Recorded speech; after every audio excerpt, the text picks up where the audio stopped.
Hello, and welcome back to In the Gray Area with Revv Health. I'm Britni. And I'm Travin. Today, we are diving into one of the hottest and most confusing spaces in modern day wellness. Peptides, biohacking, hormone replacement therapy. The headlines call them miracles, influencers call them shortcuts, and clinics advertise them as the fountain of youth. But where is the line between science and hype? In this episode, we will explore the gray area of wellness culture and the real evidence, the red flags, the risks when powerful tools get misused or overhyped. And just a quick note when we start here, this podcast is for education only. Nothing you hear today is medical advice. This is a great timing, I feel like, for this podcast, because it seems like I've been having these kind of conversations with a lot of patients lately about like overhyped influencer type stuff, and even like the expectations I think that some people have when they start like hormone therapy. It seems like it's such a boom lately, especially with like testosterone on social media, that it's almost like creating somewhat of like an unrealistic expectation. Sometimes people have these like crazy thoughts of like what to expect right away, almost, you know, when they're just starting. And it's like hormones and peptides, like we love them, but they're not magic, right? And so it's kind of like, when we think about the hype and like the overanalyzing of like all these compounds, it seems like we just want to remind people like, be patient and like have realistic expectations of really what you can expect. Well, I think the craziest thing of it is like most all of us had never even heard of a peptide until the last like couple years. And now you can't like scroll through social media without having something pop up. Yeah. Where like nowadays we have influencers, especially like there's both male and female, but I feel like a lot of female influencers that maybe have had more of influencing, you know, clothes and decor and stuff, but now all of a sudden are pushing peptides because there's like MLMs out there with peptides and stuff. And yes, there's such a huge financial incentive behind peptides right now. I mean, people are making so much money off of peptides and they're everywhere. And so that's why it's like everyone wants to rush in and like get in the game, and like no one wants to miss out on this like opportunity to make a quick buck, you know, with the whole peptide market. Even though it's like, you know, I got into peptides probably like 5 years ago, and I love peptides and I've used a lot of them and had good results with them, but it's almost like now I'm taking a step back, and it's almost like, God, they're just so overhyped. And it's like when people want to talk to me now about peptides, it's almost like, okay, like what have you heard? yeah, well, we can talk about the ones that we know work and stuff too. But the crazy thing with even these influencers is that when I am reaching out to them and asking like, okay, where are these sourced? A lot of times they have no clue. A lot of times things are coming from China. People are mixing things in their kitchens. And so people don't even have any clue what they're actually taking and injecting into their body. Yeah. Yeah. I mean, when most people are getting these peptides from research sites online. Yeah. And it's like, I'm obviously not going to promote any specific ones. I know there's some that are better than others. We don't use research sites for anything that we use, obviously. You know, we use compounding pharmacies for everything, but it's like, most people have no idea, like you said, like where they're coming from, like what are the actual good sources to get it from? Like, yeah, like what are you actually injecting into your body? It's kind of crazy actually, like how mainstream this has become, that like how willing people are just like how much people are willing to just inject things into their body that they're ordering from some random website. Yeah, it is really, really crazy. So definitely making sure that you know where these peptides are being sourced from first and foremost. It's really, really important. Maybe you could just kind of even break down and explain to everybody like what a peptide is. Yeah. So, I mean, they're basically compounds that are made up of amino acids, right? It's a sequence or chain of different amino acids. You know, a lot of peptides are actually hormones that are just made from amino acids. And a lot of them mimic actually, you know, natural, like we produce a lot of them naturally in our body. So a lot of these peptides are, you know, mimicking what we do naturally produce. And so some of them are, you know, the safety profile of a lot of them is relatively good, you know, assuming that you're getting it from like a good source or a good quality. But yeah, I mean, it's like there's so many of them now. It's like so hard to even just keep on top of all these new ones that are coming out. Yeah, I find that a lot of people really don't know how to dose either. We'll get new patients, especially that have like, you know, they've gone on to these research sites and they've ordered things. They don't know how to mix them. They don't know proper dosing and stuff too. So it can be pretty confusing as well. Well, yeah. And you know, some of the peptides are very well researched and studied and are FDA approved and have gone through clinical trials. But a lot of them, honestly, there's no human data on them. So even when it's like, when you talk about like how to dose them properly, I mean, a lot of that is either, you know, derived from like animal models or just people Trial and error. experimenting and trial and Yeah. error. And so it's like, yeah, we have dosing strategies for things and what we're told and what pharmacists recommend, but a lot of that is just, yeah, like you said, trial and error. And so it's like, I mean, going back to the ones that we know work good and the ones that have a lot of evidence behind them. And like, to me, there's really only two that I would put in like the A-list tier of peptides that you can really consider like evidence-based and have a long history of like data behind them and are, you know, we know the benefits they're going to get. And that's pretty much like the GLP peptides. And I'll just put those all in one category. And the other one is human growth hormone. And those are both peptides. They're both peptide hormones. Now, just to clarify, you're talking about human growth hormone, not like any of the peptides like CJC. Not the secretagogues, like actual human growth hormone. It is a peptide hormone. It's bioidentical, but I mean, there's so much data on that. We know what it's going to do. It works very well for a lot of things. And then the GLPs, I mean, those are amazing tools to use. And we know like we can prescribe those things and we pretty much have a lot of confidence and certainty like that they're going to do what they're intended to do. Now, when you look at things like BPC 157, TB 500, a lot of the growth hormone peptides, like we see a lot of great results with those. And, incredible results. Really, yeah. You know, especially the healing peptides are awesome. It's just, I don't put them in the same category as the other two just because of the lack of data behind them. Yeah. And by data, I mean like the lack of, you know, clinical trials, the lack of studies and so forth. Another thing I see quite often is like, especially like our female patients or maybe even a little bit older, like they're in menopause and stuff, they'll reach out and they'll be like, oh, I want a peptide that is like a anti-aging or something that's going to basically reverse aging and stuff like that. Yeah. So that's something that I think is really, it can be a hard conversation to have. Because once you even get to that point, like reversing is really, really hard. Yeah. We have like GHK, which is awesome for maintaining. It's great for hair, skin, and nails, but we can't make any claims. And to say that something like that really is going to help somebody be more youthful, like later. Yeah. I have a hard time with a lot of that. And it just goes back to like, people wanting like the easy button, I think, and they see a lot of these claims and a lot of these like influencers on social media. And it's like, I always, when someone wants to do those peptides like that, I'm not saying that they're not good for those things, but I'm always like, okay, like what does the rest of your lifestyle look like? And well, it's a tool. Like we always talk about. Yeah. But it's like, are you doing just the basic things? We talk about like the nutrition and the exercising and taking care of yourself, like the things that we know are going to make the biggest impact, first of all. Yeah, and we know that the hormones, first and foremost, too, are the building blocks. Yeah. So getting that optimal, eating better, staying hydrated, sleeping well, all those things first and foremost, and then adding something like GHK or whatnot is just going to help. Yeah.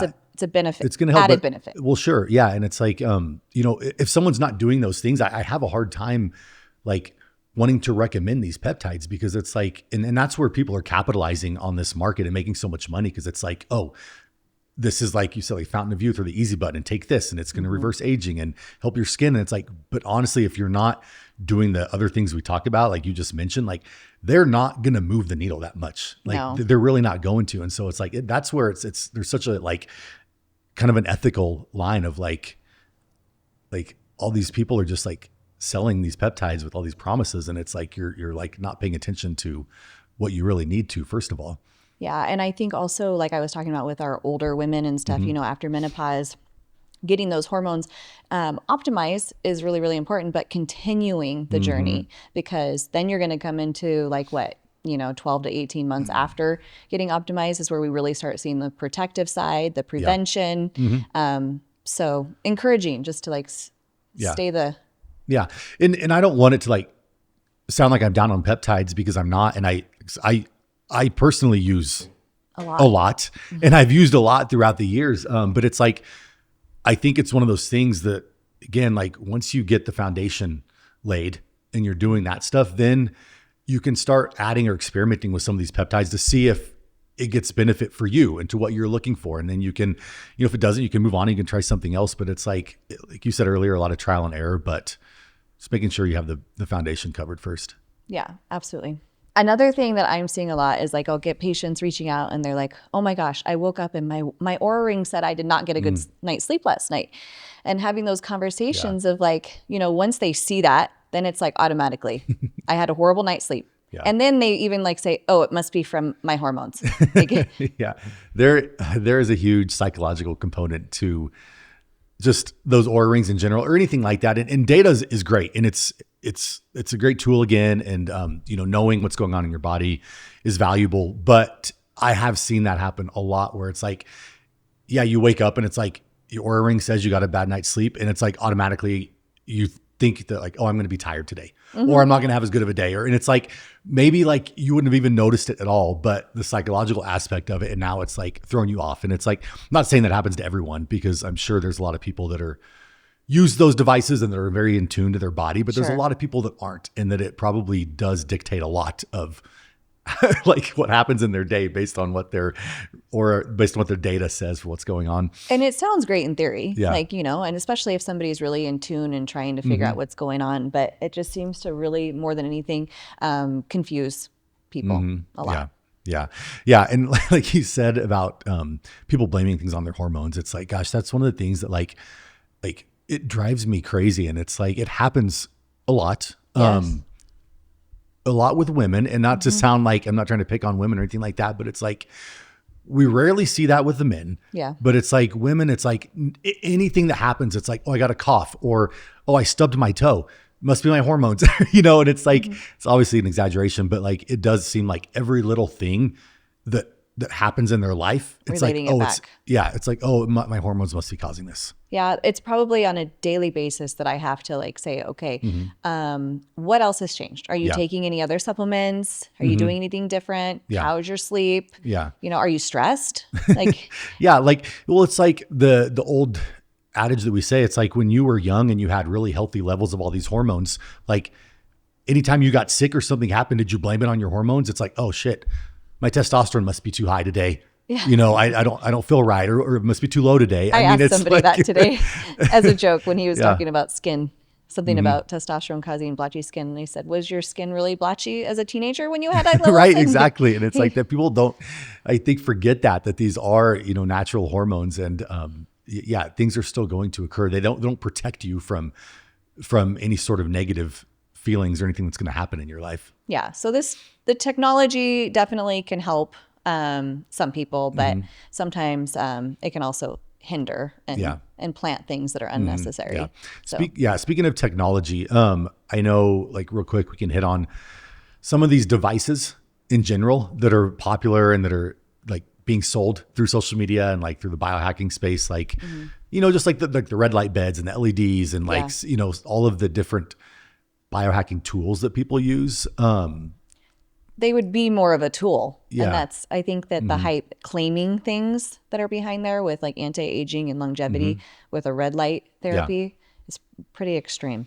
It is. And it's like, I'm not saying that nothing has benefit. Like, I think all these things probably have, or they do have some benefit, but I think it's relatively small in the scheme of things compared to like when we talk about like the low hanging fruit and what you can actually be doing to like make the biggest impact. And it's like, sure, you can like stack on a bunch of these things that have a little impact, and together, they might have a decent impact, but it gets really expensive and it gets really time consuming. And it's like, how far do you want to get carried away with a lot of this stuff? And it's like, you could go buy a $100,000 red light bed from Gary Brecka, or you could just, strength train and optimize your hormones. And that's going to move Eat the healthier. needle 100 times more than a red light bed. Yes, exactly.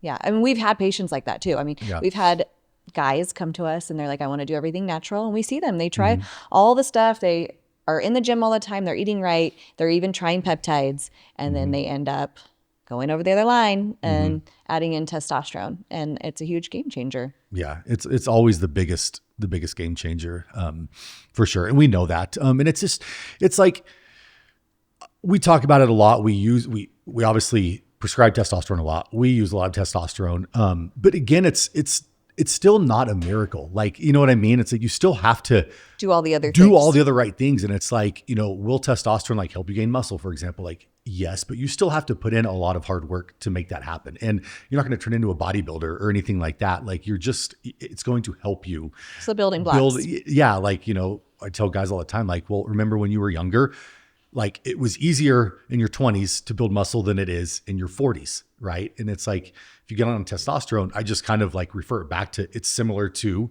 when you were younger, right? It's not like a miracle or it's not a magic. It just puts you back into that youthful state. Yeah. There's a lot of people that come to us, or even just all over town. You hear all the hype about IV therapy, which I personally am a huge advocate for, like, especially when I was super sick. That was one thing that I felt like saved me. Like when I found Dr. Love and I started going to him and different types of IV therapy. They're great. They help. And that's what they're there for. It was great for detoxing. It was great for giving me the proper nutrients that I wasn't able to get at that time. And a lot of times I would go in and I would do something called the ozone IV therapy. Yeah. And that to me, that I could tell, like that was the only way I was surviving at that time was to do something like that. It's not something that really you can maintain with doing. It's pretty expensive. So in that time, it helped a lot. Yeah. But a lot of these IVs that we're seeing, it's just, I mean, they're expensive. Yeah. And you're not really getting any sort of value from them. Yeah, I was going to ask you if you think, because I know you have a lot more experience with IVs than I do. And you've gotten, like you said, you've done a lot of different, IV work, and I've maybe gotten, I don't know, a dozen IVs in my lifetime. Okay, but you did the other day. Well, no, I'm going to get to that. But I was just going to ask you first, like, do you see it, them being more helpful and more useful depending on like a certain state of health that someone's in or what they're looking for in particular? It's not just like a blanket thing for everyone. Yeah, I think it's great as like a pick me up if you do every once in a while, or they've got the ones for hangovers and stuff like that. That's fine. But when it comes to, I think more of like the chronic, if people are chronically ill, it seems to help. But that's a lot higher doses too. Like when they go into these clinics, it's very therapeutic. So the dosing is completely different. Yeah. I'm sure that makes a difference. What you'd mentioned earlier. So I was going to say, like, with the minimal IVs I've gotten in my life, like I've never noticed anything from any of them, honestly. Like I don't notice any difference one way or another. I was feeling like I was starting to get sick the other day, and you gave me that IV, and I swear I felt better almost immediately. I mean, I didn't really feel like I was getting sick anymore later that day. And so, I mean, maybe it worked. I don't know, but I definitely felt better after I did that. I feel like that's when it's a really good time to implement something like that. Sure. So I hear people like, oh, I go in once a week. And I'm like, oh, for what? And half the time they don't even know. I don't know. I just told them to pick one. Like I have a membership and stuff. And it's like, it's not cheap. No, they're spending hundreds of dollars a month on this. And it's like, it's just sometimes can be a little silly. Yeah. But, overall, out of everything that we've been talking about, we always go back to like evidence-based. And so like everybody should know by now, we stand behind hormone replacement therapy first and foremost. Yeah. I mean, it's right.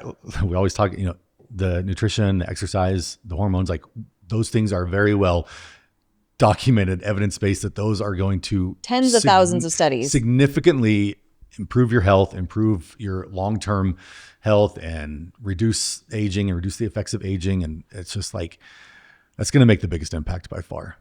Yeah. And luckily, I feel like there's bringing more and more awareness to that as well. It's just like everything else, it's expensive. It's expensive to be healthy. It is. And it's to just piggyback on that real quick though, like it's funny because the one thing that we know that definitely moves the needle the most is exercise, and in particularly strength training. Like that's the single probably most beneficial thing anyone can do for their health. And it's also free.